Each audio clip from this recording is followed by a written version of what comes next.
The question is, if phi is given by phi is equals to x की power 3/2 plus y power 3/2 z to the power 3/2, तो हमें निकालना है find gradient phi. Gradient phi कैसे निकालते हैं हम? Del operator into phi, simple right. Del operator क्या होता है? I cap curly by curly X plus J cap curly by curly Y plus के cap curly by curly Z into यहाँ पे फाई आ जाएगा। फाई ये रहा, एक्स की पावर 3/2 प्लस वाई की पावर 3/2 प्लस जेड की पावर 3/2। अब हम सीधा इसको अंदर ले जाएंगे, इसके कर्ली बाय कर्ली एक्स की पावर 3/2 प्लस वाई की पावर 3/2 प्लस जेड की power 3/2 I cap plus J cap curly by curly Y X की पावर 3/2 प्लस वाई की पावर 3/2 प्लस जेड की पावर 3/2 प्लस के कैप में curly by curly z x y and z. अब हम इसकी differentiation कर देंगे।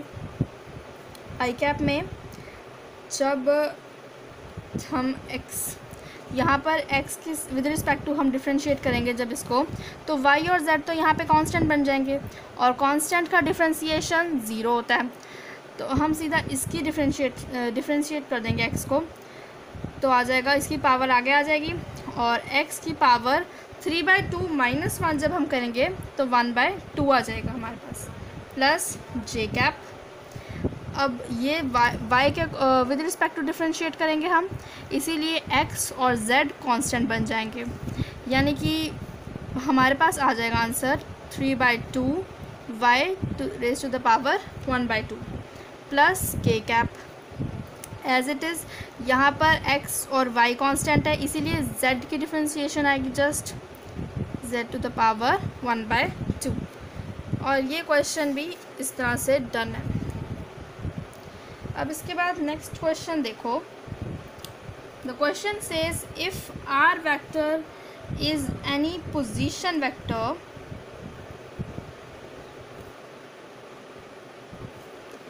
then show that del operator to 1 by r to the power n is equals to minus n r vector r to the power n plus 2। अब इस question में हमें r to the power n given है, जो कि magnitude है। Same to same वही question जो हमने ये वाला किया था, यहाँ पे r वेक्टर मैग्नीट्यूड गिवन है और यहाँ पे r to the power n ये भी हमें मैग्नीट्यूड ही गिवन है, बस फ़र्क इतना यहाँ पे n लिखा है इन्होंने। अब इस क्वेश्चन में r वेक्टर जो है हमें गिवन हो या ना गिवन हो, हम इसे खुद ही समझ सकते हैं कि ये x आई कैप प्लस y जे कैप प्लस z के कैप है। अगर गिवन है तो ठीक है, नहीं तो आप ये r वेक्टर लोगे। ओके, अब r वेक्टर मिल गया, हम r वेक्टर का मैग्नीट्यूड निकालेंगे, क्योंकि ये जो है ये r to the power n ये इसका मैग्नीट्यूड ही लिखा है। r का मैग्नीट्यूड निकालेंगे तो आ जाएगा √x² plus y² plus z²। अब हम r n निकाल लेते हैं, आंसर आ जाएगा x² plus y² plus z² raise to the power n/2। ये क्या था, यहाँ पे 1/2 थी पावर, अगर हम इस अंडर रूट को हटा दें तो पूरे की पावर 1/2 थी और इसकी भी 1/2 ही है, जस्ट यहाँ पे दोनों तरफ n मल्टीप्लाई हो गया पावर में, तो n/2 बन गई इसकी पावर। राइट, सिंपल है। और ये अब हम ऐसे देख सकते हैं कि इसका मैग्नीट्यूड ही लिखा था r to the power n। अब यहाँ पे 1/r to the power n लिखा है, तो उसे भी हम लिख लेते हैं 1/r to the power n।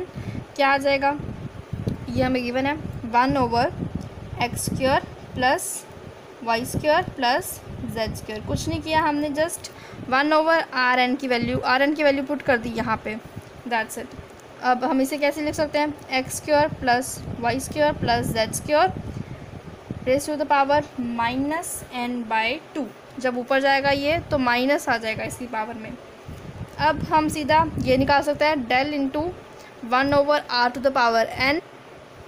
चलिए, del operator into 1/r to the power n। ये हम क्या निकाल रहे हैं, 1/rn का r to the power n का ग्रेडियंट, राइट। डेल ऑपरेटर, और इसकी वैल्यू क्या थी, X square plus Y square plus Z square की power -n/2। Del operator into 1/r to the power n is equals to, del operator क्या था, I cap curly by curly X plus J cap curly by curly Y plus के cap curly by curly Z into X square plus Y square plus Z square -n to the power 2। अब हम इसको अंदर ले जाएंगे यहाँ पे। जब हम इसे अंदर लेकर जाएंगे तो I cap curly by curly X into X square plus Y square plus Z square की power -n/2 plus J cap curly by curly Y X square plus Y square plus Z square n/2 plus के cap curly by curly Y X square plus Y square plus Z square -2। अब हम इसकी differentiation कर देंगे। यहाँ पे x के with respect to करनी है इस चीज़ की डिफ्रेंशिएशन, तो बाकी सारे अगर हमने x के विद रिस्पेक्ट करनी है तो y और z यहाँ पे कांस्टेंट हो जाएंगे, और कांस्टेंट की डिफ्रेंशिएशन 0 होती है। तो जस्ट हम यहाँ पे x की डिफ्रेंशिएशन लिख देंगे, और यहाँ पर पावर भी है इसीलिए पावर भी आगे आएगी यहाँ पे, सॉरी -n/2।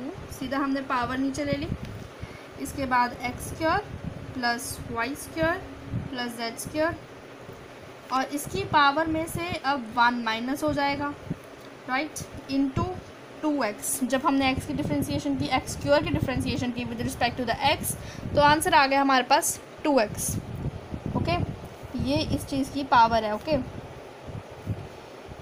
अब नेक्स्ट जे कैप के लिए भी same, -n/2 x square plus Y square plus Z square की पावर -n/2 -1 इंटू 2y आ जाएगा, बिकॉज y के विद रिस्पेक्ट में हमने डिफ्रेंशिएशन की है, तो इसीलिए यहाँ पे x और z की डिफ्रेंशिएशन 0 हो जाएगी बिकॉज वो कांस्टेंट है।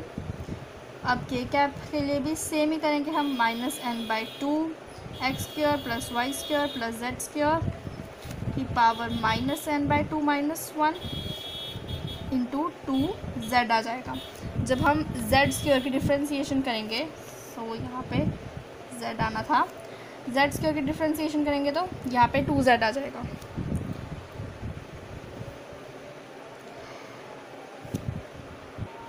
अब यहाँ पे जो कट रहे हैं वो काट देते हैं, जैसे कि ये वाला 2 इसके साथ और ये 2 इसके साथ और ये वाला 2 इसके साथ, यानी कि सारे 2 जो है वो कट हो गए हैं।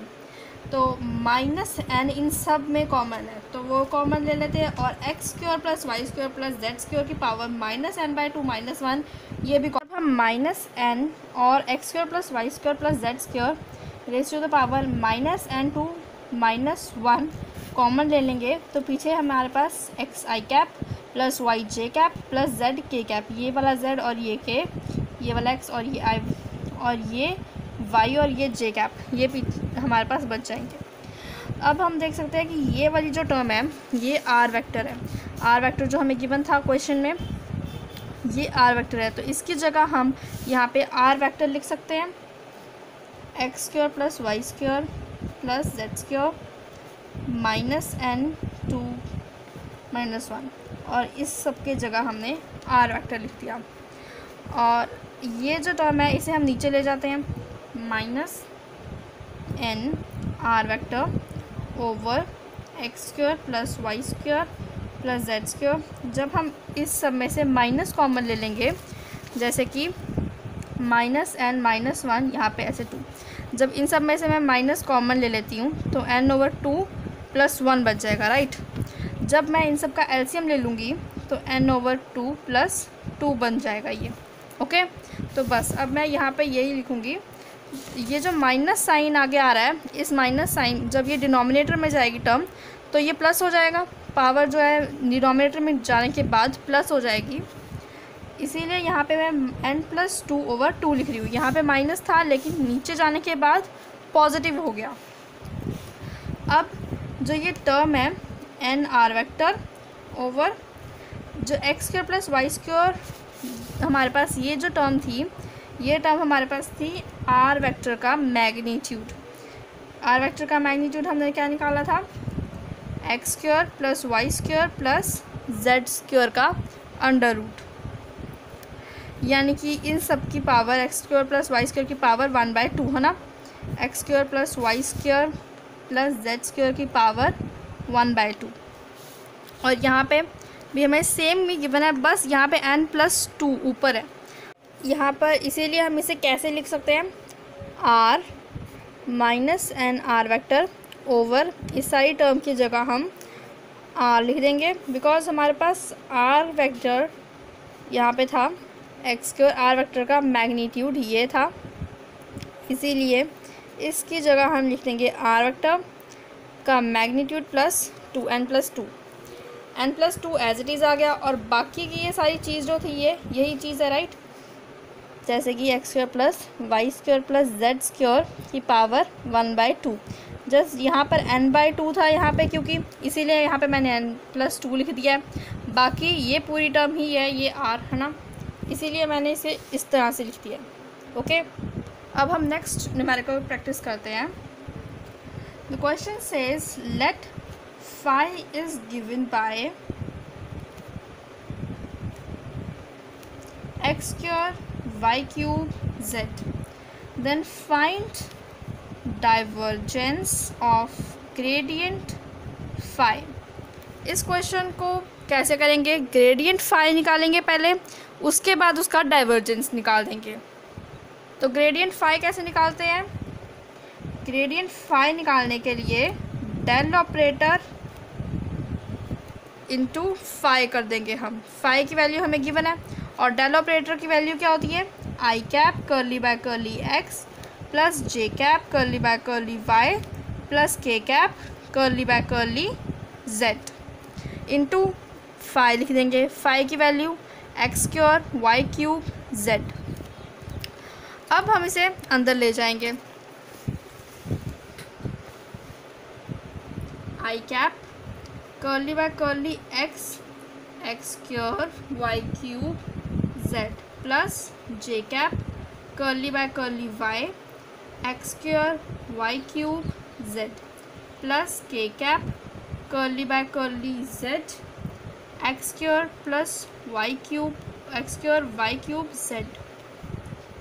अब हम यहाँ पे डिफ्रेंशिएशन कर देंगे x इस टर्म की विद रिस्पेक्ट टू x के साथ जब हम डिफ्रेंशिएशन करेंगे तो 2x बच जाएगा, 2x इसकी डिफ्रेंशिएशन होगी, लेकिन भले ही ये कांस्टेंट है, लेकिन जब ये मल्टीप्लिकेशन में होंगे उस टर्म के साथ जो नीचे लिखी है तो ये साथ में ही आएंगे, ओके। तो इस बात के लिए कंफ्यूज मत होना कि अगर ये कांस्टेंट है तो ज़ीरो हो जाएगा, नहीं, जब ये मल्टीप्लिकेशन में है तो ये साथ में एज इट इज़ लिखेंगे हम। लेकिन अगर ये बीच में प्लस होता, माइनस होता और ये अलग टर्म होती तो यहाँ पर ज़ीरो आ जाता है इसकी जगह पे। लेकिन अभी ये मल्टीप्लिकेशन में है, अभी हम इसे एज इट इज़ लिखेंगे, ओके। आई कैप नाउ अब सेम टू सेम यहाँ पर भी, यहाँ पे 3y² जब मैंने y की डिफ्रेंशिएशन की तो ये आ गया और ये दोनों टर्म्स मैंने एज इट इज़ लिख दी, प्लस k कैप के लिए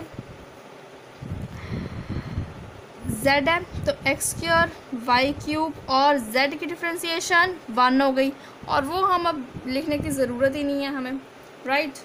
तो ये आ गया हमारे पास ग्रेडियंट ऑफ phi। अब हमें निकालना है divergence of gradient phi। Divergence कैसे निकालते हैं हम, डेल इंटू डेल के आगे डॉट प्रोडक्ट, डाइवर्जेंस के केस में डॉट प्रोडक्ट आएगा और यहाँ पे आ जाएगा ग्रेडियंट ऑफ फाई जो हमने अभी निकाला, यानी कि ये term 2xy³ zi plus j three y square x square z plus x square y³। अब जब हम डॉट प्रोडक्ट निकालते हैं तो पहले यहाँ पे डेल ऑपरेटर की वैल्यू लिख देते हैं, i curly by curly x 2xy³ z।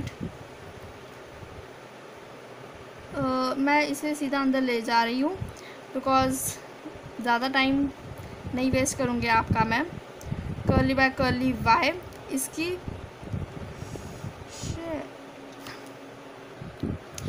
तो पहले हम डेल ऑपरेटर लिखेंगे, del operator curly by curly x i plus j curly by curly y plus k curly by curly z। अब dot product into ये वाली term यहाँ पे 2xy³ z i plus j 3y square x square z plus x square, यहाँ पे k भी आना था, x स्क्योर y³ j। अब इन दोनों की हमने निकालनी है डॉट प्रोडक्ट। अब डॉट प्रोडक्ट कैसे निकालेंगे, i वाली टर्म को i के साथ मल्टीप्लाई, j को j के साथ एंड k को k के साथ मल्टीप्लाई करेंगे। और ये डॉट प्रोडक्ट है इसीलिए यहाँ पे i j k आंसर में नहीं आएंगे, ये एक स्केलर क्वांटिटी रहेगी। Curly by curly x into ये 2xy³ z plus curly by curly y और ये वाली टर्म j वाली 3y square x square z plus curly by curly z x square y³ आ जाएगा। अब जब हम इसे x के विद रिस्पेक्ट टू डिफ्रेंशिएट करेंगे तो हमारे पास आएगा 2y³ z प्लस यहाँ पे डिफ्रेंशिएट करने पे 2 आगे आ जाएगा, 2 इंटू 3 6 होता है, तो 6y x square z plus यहाँ पे z है ही नहीं तो सीधा 0 आ जाएगा, क्योंकि कांस्टेंट टर्म है तो कांस्टेंट का डिफरेंशिएशन 0। और अब ये अपना आंसर आ गया। अब हम नेक्स्ट टॉपिक करने जा रहे हैं। नेक्स्ट टॉपिक में हम पहले पढ़ेंगे सोलिनॉइडल वेक्टर एंड इरोशनल वेक्टर। अब हम नेक्स्ट टॉपिक करेंगे। नेक्स्ट टॉपिक में हमारे पास सबसे पहली डेफिनेशन के बारे में है सोलिनॉइडल वेक्टर। सोलिनॉइडल वेक्टर एंड नेक्स्ट है irrotational vector.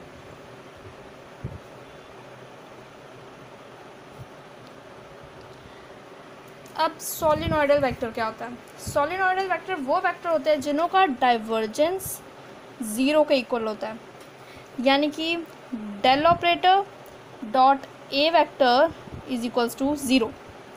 And irrotational vector कौन से होते हैं? जिन्हों का कर्ल जो है वो 0 के इक्वल हो, यानी कि cross product del operator cross a vector is equals to 0। अब इसी के बेसिस पे हम एक क्वेश्चन कर लेते हैं। तो क्वेश्चन है show that a vector is equals to 3y square z square i plus 4x³ z square j minus 3x square y square k is a solenoidal vector। अब ये एक सोलिनॉइडल वेक्टर है, ये हमें शो करना है, प्रूव करना है। अगर ये सोलिनॉइडल वेक्टर है तो इसका डाइवर्जेंस कितना आएगा? 0, यानी कि डेल ऑपरेटर डॉट ए वेक्टर क्या आना चाहिए? 0 आना चाहिए। तो हम निकाल के देख लेते हैं। डेल ऑपरेटर डॉट ए वेक्टर, डेल ऑपरेटर क्या होता है? i curly by curly x plus j curly by curly y plus k curly by curly z dot A vector. A vector क्या है हमारे पास? 3y square z square I cap plus 4x cube Z square J cap minus 3x square Y square K cap. अब हम इसका dot product निकालेंगे। Dot product में क्या होता है, आई कैप वाले को आई कैप के साथ मल्टीप्लाई, जे कैप वाले को जे कैप के साथ। लेकिन डॉट प्रोडक्ट में हम आई जे कैप नहीं लिखते बिकॉज डॉट प्रोडक्ट में स्केलर आता है। तो रो curly by curly X 3y square Z square, इसे हम इसके साथ मल्टीप्लाई किया तो ये आ गया, plus curly by curly y 4x cube Z square plus के कैप नहीं आएगा sorry, curly by curly z minus 3x square Y square. अब हम इसको जब डिफ्रेंशिएट करेंगे तो x होना चाहिए ऊपर, लेकिन x तो नहीं है। इसका मतलब ये पूरी की पूरी टर्म क्या है, कांस्टेंट है। कांस्टेंट है तो ज़ीरो आ जाएगा। और y के लिए भी सेम, यहाँ पे क्या है, ये सारी टर्म्स कांस्टेंट है और कांस्टेंट का डिफ्रेंशिएशन ज़ीरो। और यहाँ पे भी कोई z वाली टर्म नहीं है, इसका मतलब ये पूरी टर्म भी कांस्टेंट है। तो नेट आंसर हमारा 0 आ जाएगा। अब हम नेक्स्ट क्वेश्चन करते हैं। नेक्स्ट न्यूमेरिकल है find the value of constant b so that a vector is equals to x square I cap plus y minus 2xy j cap plus x plus bz, यहाँ पे भी ऐसे ही b लिख लेते हैं, bz k cap, ठीक है। अब यहाँ पे वैल्यू ऑफ कांस्टेंट b निकालनी है। यहाँ पे b ये रहा और इस b की वैल्यू हमें फाइंड आउट करनी है। ये कैसे हम करेंगे, हमें पता है कि ये वेक्टर, इस क्वेश्चन में हमने डेल ऑपरेटर को क्रॉस प्रोडक्ट किया ई वेक्टर के साथ और इसे ज़ीरो के इक्वल कर दिया। ये हमने शो करना है कि ये इरोटेशनल वेक्टर है, यानी कि हमने इसे यही शो करना है। तो हम del operator into e vector को मल्टीप्लाई करेंगे। डेल ऑपरेटर की वैल्यू मैंने लिखी है और अब हम ई वेक्टर की लिखेंगे। E vector is 6xy I cap, यहाँ पे बीच में क्या आएगा, cross product, plus 3x square minus 3y square J cap and that's it. यहाँ पे के कैप गिवन ही नहीं है। अब हम निकालेंगे इसकी क्रॉस प्रोडक्ट।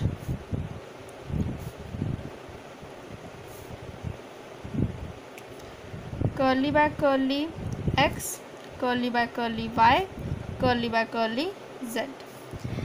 यहाँ पे 6xy एंड यहाँ पे 3x square minus 3y square, और यहाँ पे k नहीं गिवन तो इसका मतलब यहाँ पे हम 0 लिख देंगे। ओके, अब हम करेंगे इसकी क्रॉस प्रोडक्ट। जब हम i को निकालेंगे तो इसको इसके साथ मल्टीप्लाई करेंगे यानी कि 0 आ जाएगा, माइनस जब हमने इसको मल्टीप्लाई किया इसके साथ तो 0 आ गया, और जब हम इसको इसके साथ मल्टीप्लाई करेंगे तो 3x square minus 3y square into curly by curly z।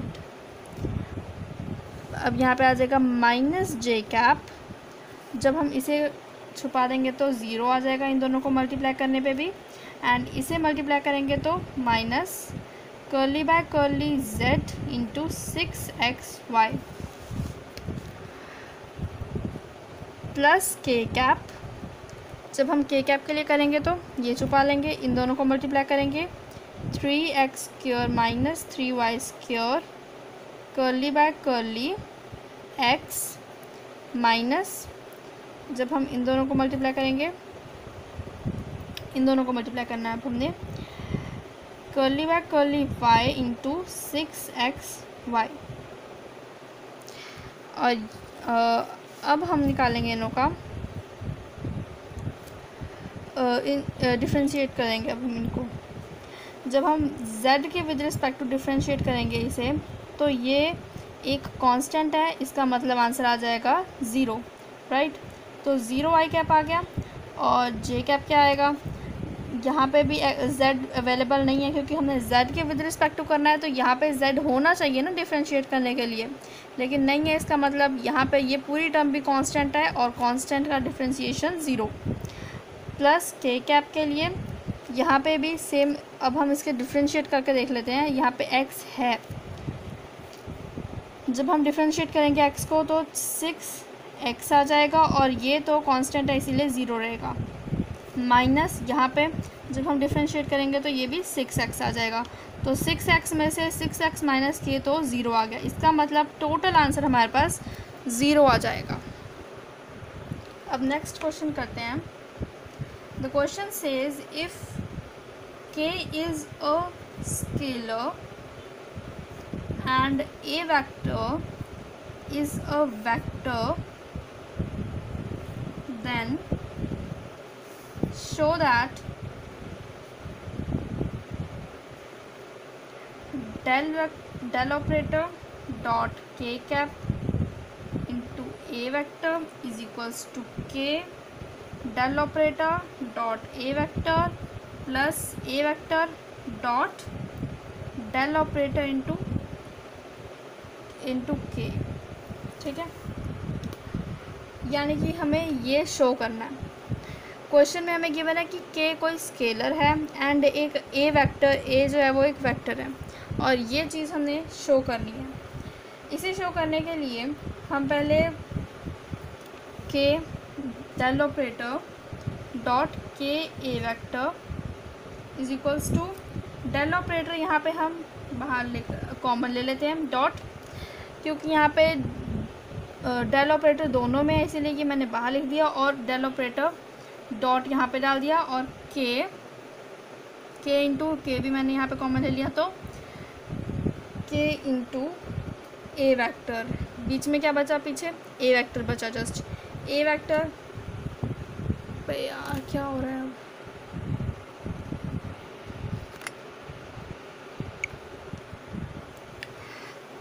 तो डेल सबसे पहले हम इसे एज इट इज़ लिख देंगे और डेल वेक्टर डॉट के, डेल वेक्टर को हमने यहाँ पे ए वेक्टर के साथ मल्टीप्लाई किया है और के एक स्केलर क्वांटिटी है, तो के को मैं ए के साथ यहाँ पे मल्टीप्लाई कर दूँगी और यहाँ पे भी सेम ही केस, मतलब कि अंदर आ जाएगा ए वेक्टर, के इंटू ए वेक्टर आएगा। ए वेक्टर को हम ऐसे लिख सकते हैं कि A vector A x I cap plus A Y J cap plus A Z के कैप, राइट।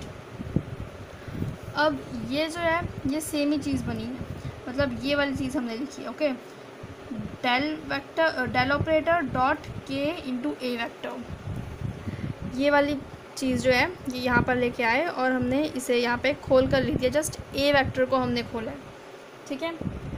अब हम यहाँ पे डेल ऑपरेटर की वैल्यू लिखेंगे। डेल ऑपरेटर क्या होता है, I cap curly by curly X plus J cap curly by curly Y plus के cap curly by curly Z dot, यहाँ पर जो के बाहर है इसे हम अंदर ले जाते हैं, सबके साथ मल्टीप्लाई कर देते हैं।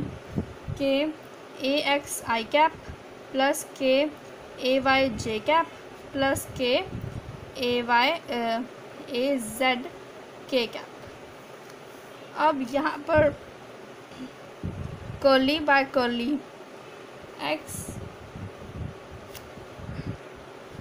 कर्ली बाय कर्ली एक्स और इसको मल्टीप्लाई करेंगे क्योंकि यहाँ पे डॉट प्रोडक्ट है तो आई कैप वाले आई कैप के साथ मल्टीप्लाई हो जाएंगे और जे कैप वाले जे कैप के साथ plus curly by curly Y into A Y plus curly by curly Z into A Z, ठीक है।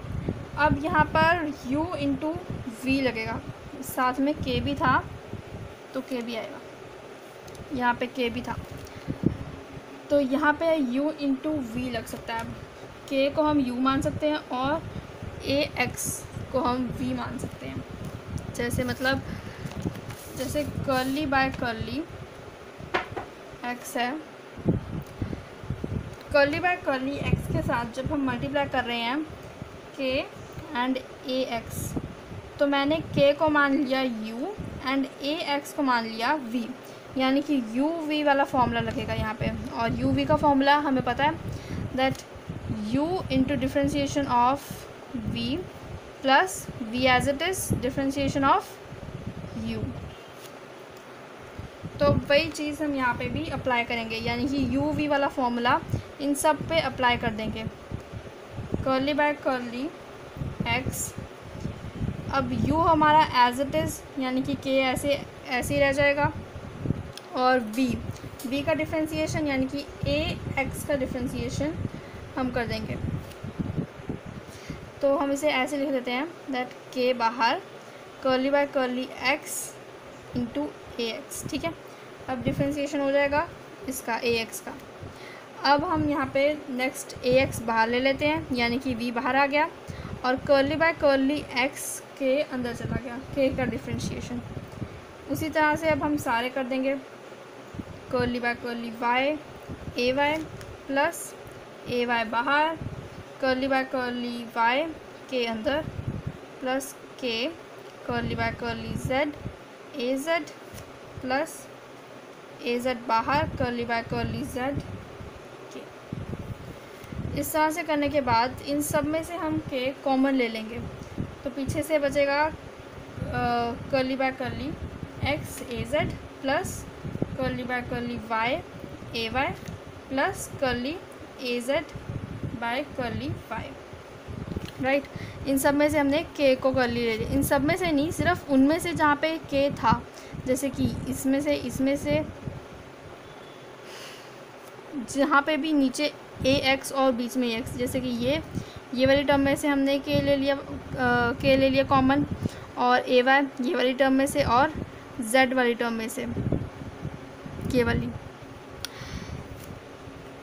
अब इन सबको कॉमन लेने के बाद जो टर्म्स पीछे बच गई वो एज इट इज़ यहाँ पे आ जाएंगी, curly k over curly x plus ए Y curly k over curly y plus ए Z curly k over curly z, ठीक है। इन तीनों को कॉमन ले लिया और ये three terms as it is हमने लिख दी। अब k हमारा एज इट इज़ आ जाएगा, और ये चीज़ क्या है, डेल ऑपरेटर डॉट ए वेक्टर, मतलब कि जब हम डेल ऑपरेटर और ए वेक्टर को मल्टीप्लाई करेंगे तो हमारे पास यही आ जाएगा, राइट। क्योंकि डेल ऑपरेटर क्या था, ये टर्म थी सिर्फ इन तीन चीज़ों को छोड़ने के बाद, ये हमारा डेल ऑपरेटर था, और जब हम इसे ए वेक्टर के साथ मल्टीप्लाई करेंगे तो हमें ये मिल जाएंगे साथ में, राइट। तो हम इसे ऐसे लिख सकते हैं, डेल ऑपरेटर डॉट ए वेक्टर प्लस, अब ये सारी टर्म यहाँ पर A vector dot del vector into K, हम इसे ऐसे लिख सकते हैं। डेल वेक्टर यहाँ पर हमें पता है आ रहा है, और ए वेक्टर भी आ रहा है, साथ में के मल्टीप्लाई हो रहा है, तो बस हमने इसे ऐसे लिख दिया, डेल ऑपरेटर जो कि ये कर्ली बाय कर्ली वाले सब में है, और A vector A X A Y A Z ये ए वेक्टर हो गया, और के इन सब में मल्टीप्लाई हो रहा है, इसीलिए हम इसे इस तरह से लिख सकते हैं। और यही हमने प्रूफ करना था ऊपर, देखो